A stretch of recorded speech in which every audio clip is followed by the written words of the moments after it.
Goeiedag geliefdes, hoe lekker om weer saam met u te kuier rondom die woord. Baie welkom namens Olyftak Bedieninge en Tehillah Studiesentrum by hierdie skrifporsies in Afrikaans. My naam is Stefanie en ek is die bedieningsleier van Olyftak Bedieninge en Tehillah Studiesentrum. Hierdie skrifporsie se naam is Be'et Hanan. Dit is skrifporsie 45 en ons gaan bietjie kyk wat 'n toepassing het dit na die bruid van Messias. As ons dit vertaal by Be'et Hanan, kom ons by die Afrikaanse frase uit en ek het gepleit om genade. Hier is dit nou Moses wat praat, of Moshe, soos ons hom graag noem, in sy oorspronklike naam. En ek het daar vir u die skrifprentjies, die Ancient Paleo-Hebrew pictographs gesit. Baie interessant, ek kan dit gerus gaan oplees.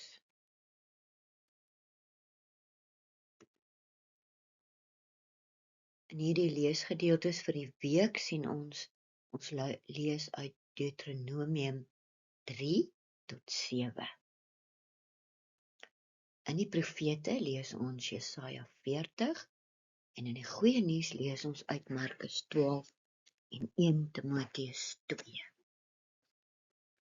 Indien u dit nog nie gelees het nie, sal ek u aanraai om nou eers die video te pause of die aanhou knoppie te druk, sodat u dit eers gaan lees. En dit is 'n goeie gewoonte om dit gedurende die hele week voorafgaande van hierdie Shabbat te lees. Kom ons buig net eers ons hoofde voordat ons begin. Hemelse Meester, ons kom in nederige ootmoed vandag en pleit dat u ons uit u woord sal leer. Help ons om die waarheid soos manna te eet. Breek ons verstand, wil en emosie oop, sodat ons u genade kan verstaan en inneem. Ons pleit dit uit genade. In die naam van Yeshua, Beshem Yeshua, en ons roep halleluja. Hierdie is die tweede deel van Moses of Moshe se joernaal en vertellings en sy toespraak aan die volk, voordat hulle die beloofde land moes ingaan. Abba het Vader het vir hom gesê, as gevolg van sy sonde en ongehoorsaamheid tydens die slaan van die rots, word hy nie toegelaat om die land in te gaan nie. Abba het vir hom opdrag gegee, u sal onthou, dat hy met die rots moet praat. En hy was kwaad vir die volk, toe slaan hy die rots.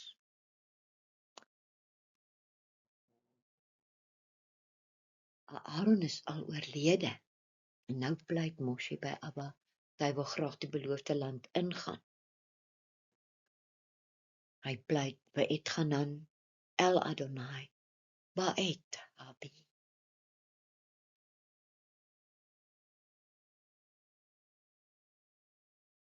Ons lees in Deuteronomium 3 vers 23. Ek het in die tyd tot Jotawafhei Jahweh gebid en gesê, o Meester, Jotawafhei, u het begin om aan u diensknegt u grootheid en u almag, u magtige hand te wys. Want watter God is daar in die hemele en op die aarde wat werke en magtige dade soos u sin kan doen? Ek bid, laat my asseblief oortrek en die mooi land sien. wat oor kan die die Jordaanrivier lê, daar die goeie bergland van Libanon.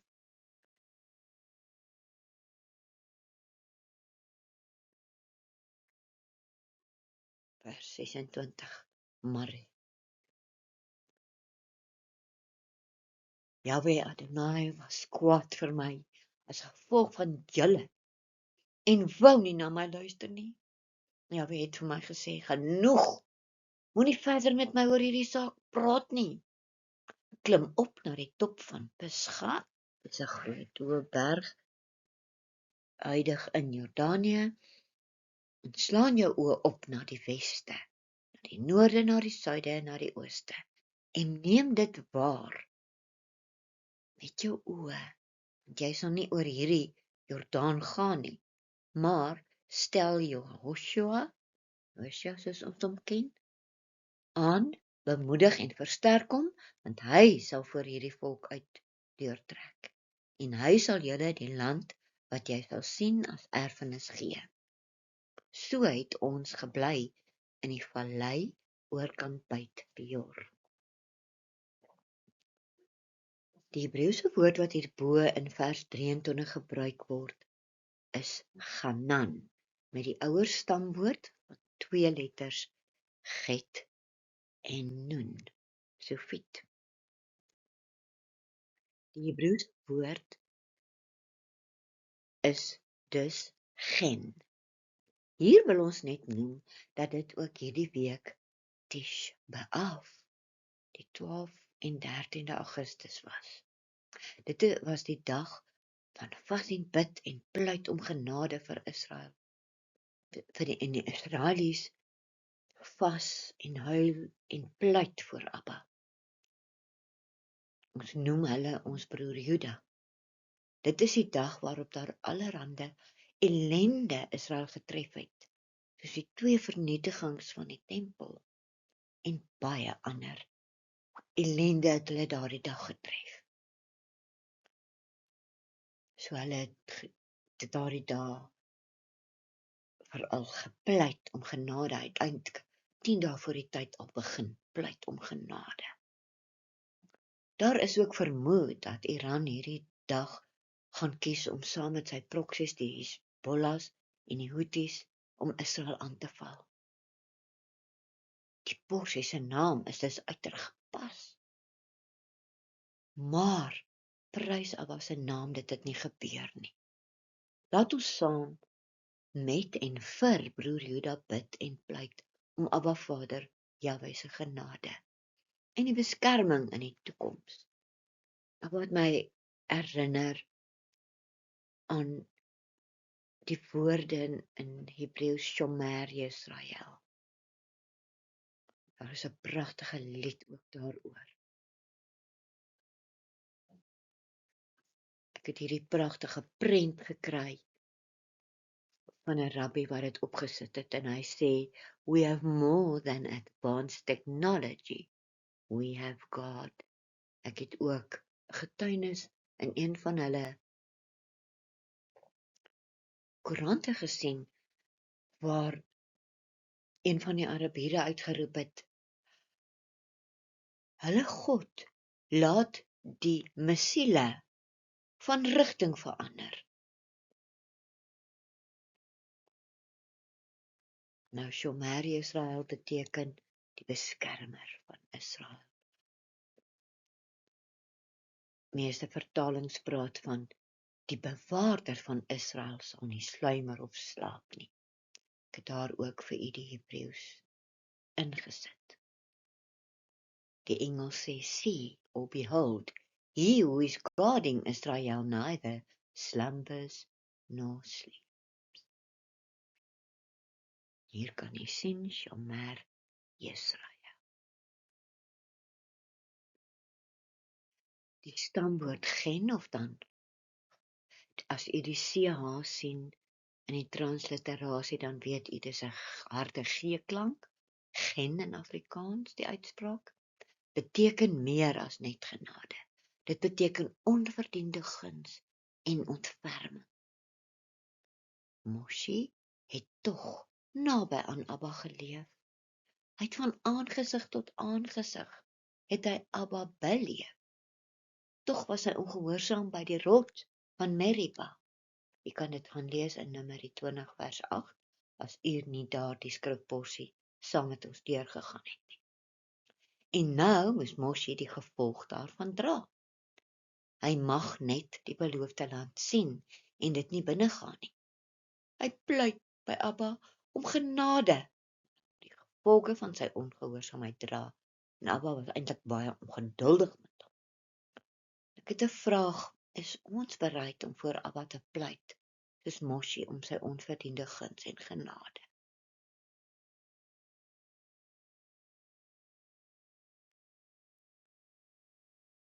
Ons met ons sogenaamde Nuwe Testamentiese begrip, dat genade sonder gehoorsaamheid aan Abba se instruksies genoeg is, staan ver van die waarheid af.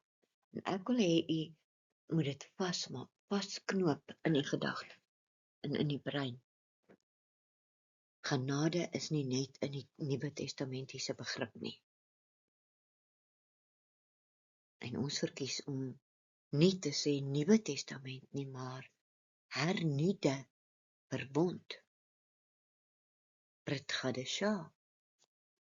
Gen is 'n verbondswoord. En al het Abba selfs vir Adam en Eva genade betoon na die sondeval, moes hulle die konsekwensies van die ongehoorsaamheid dra. En ons bly vandag nog daaronder, onder daardie ongehoorsaamheid in die paradys. Abba het vir hulle gesê, jy eet nie van die boom van die kennis van goed en kwaad nie. En toe Satan hulle verlei en hulle het daarvan geëet. En Abba het hulle uit die paradys verdryf. En hy het gesê, Adam sal werk in die sweet van sy aangesig en Eva sal kinders baar in pyn en lyding. Dwars deur die eeue sien ons hoe hierdie twee begrippe, gehoorsaamheid en genade, hand aan hand saamloop. Die Hebreëse woord vir gehoorsaamheid is shama, wat beteken hoor en doen. En ek is jammer, ek sien die Hebreëse woorde daar uitgeval. Maar gaan lees maar 'n bietjie op oor die woord shama, wat nie net hoor is nie, maar doen. En dit is gehoorsaamheid. Nou waaraan moet ons gehoorsaam wees? Nou was hy baie in sy woord en jy sal sien in die Nuwe Testamentiese gedeelte, die Brit Gadesha, sal ons lees uit Markus 12 waar Yeshua vir almal verduidelik dat ons moet sy wet gehoorsaam. Eendag het 'n prediker vir my gesê, hoe weet ons wat is God se wil? Toe sê hy, God se wil is God se wet. En dit bly my nog altyd by.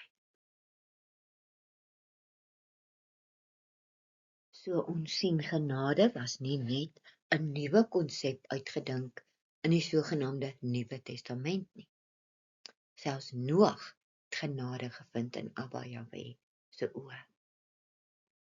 Gaan lees maar Genesis 6 vers 8 en dan het ek ook vir u 'n paar ander verse uit Genesis aangehaal. Genesis 19, 30, 32, 33 en 34. Waar ook Abraham en Lot geleer het dat genade en gehoorsaamheid saamloop. Ek haal vir u aan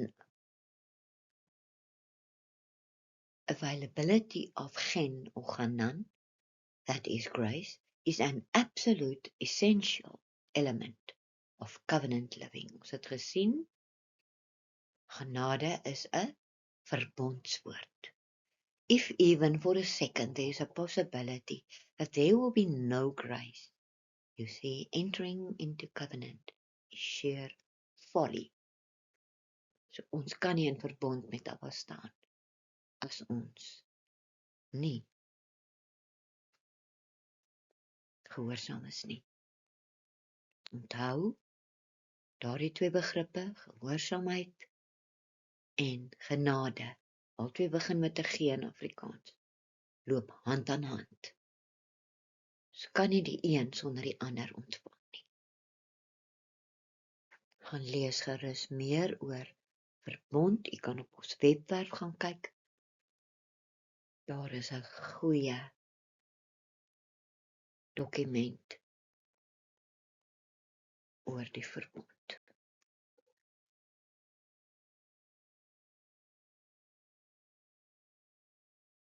So as ons kan opsom, die groot les uit hierdie Torah gedeelte is die feit dat Abba Vader ons altyd genadig is, maar dat ons in elk geval die gevolge en konsekwensies van ons dade moet dra. Net soos Moshe dit uitgevind het, dat gehoorsaamheid en genade hand aan hand loop. Kom ons waak oor ons optrede en die woorde wat ons spreek. Kom ons leef soos kinders van die lig. En as ons in Abba se verbond leef, gaan ons weet dat dit gaan oor gehoorsaamheid. Shama. Uit die profete en geskrifte, die Haftarah in Hebreëus, lees ons uit Jesaja 40 en ek gaan net vir u die eerste paar verse aanhaal. Jesaja 40 vers 1. Troos, troos my volk, sê Here God. Praat sag met Jerusalem en roep uit na haar dat haar oorlog verby is, dat haar oortreding verwyder is en dat sy uit die hand van Jahwe dubbel ontvang het vir al haar sondes. Kyk nie die genade, né? 'n stem roep uit, berei die pad voor vir Jotawafai in die wildernis. Maak die pad gelyk in die woestyn, 'n groot pad vir ons God. Laat elke vallei opgevul en elke berg en heuwel laag gemaak word, en laat die steil grond 'n vlakte word, en die rotsagtige plekke 'n breë vallei. Dan sal die lof, eer en aanbidding van Jahwe openbaar word, en alle vlees sal saam sien, want die mond van Jahwe het gepraat. Gaan lees gerus tot by vers 26.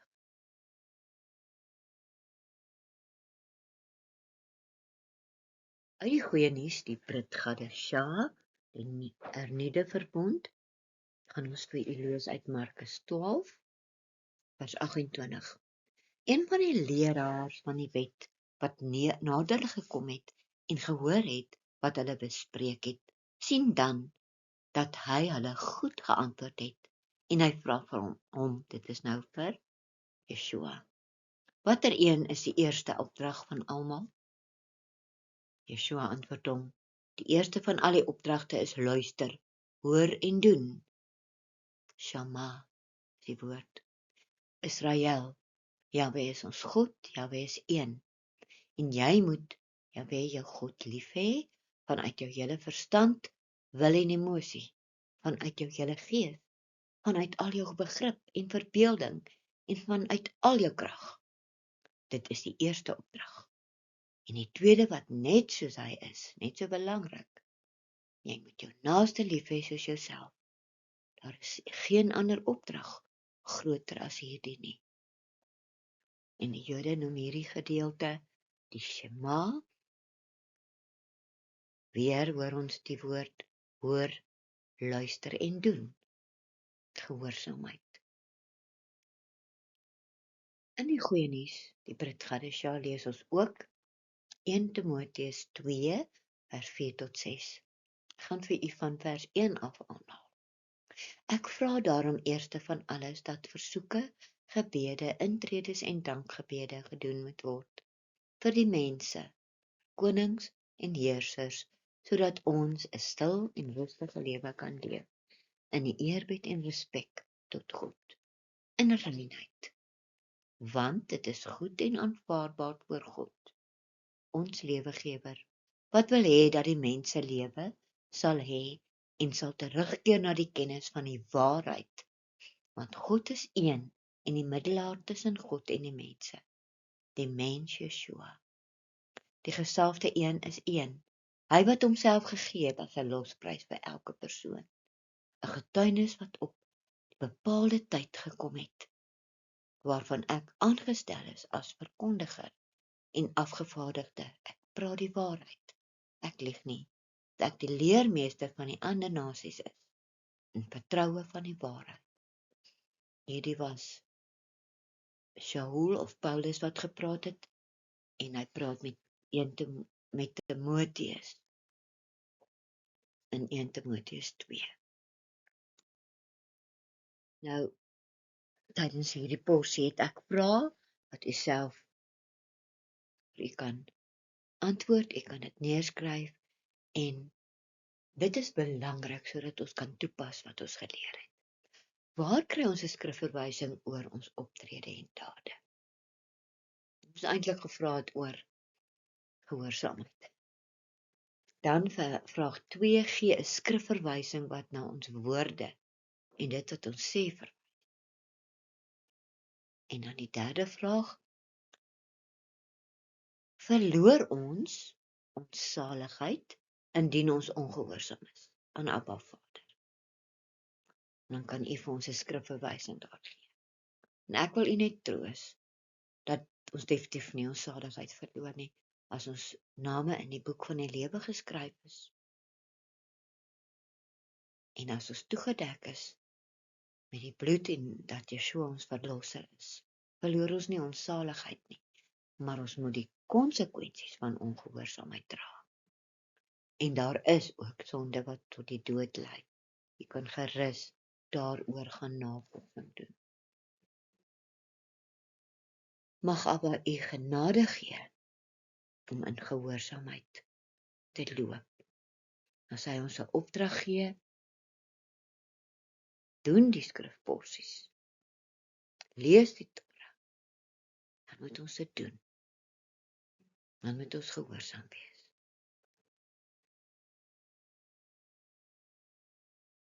Kom ons sluit af voor Abba. Dankie ons Vader en Skepper van hemel en aarde, vir u genade en onverdiende guns oor ons. Help ons om te waak oor ons optrede en woorde. Help ons om gehoorsaam te wees en so 'n Torah-gerigte leefstyl te leef. Help ons om afgesonder en tot u eer te leef. Ons vra dit in die naam van Yeshua, Beshem Yeshua. Halleluja. Tot volgende week, geliefdes.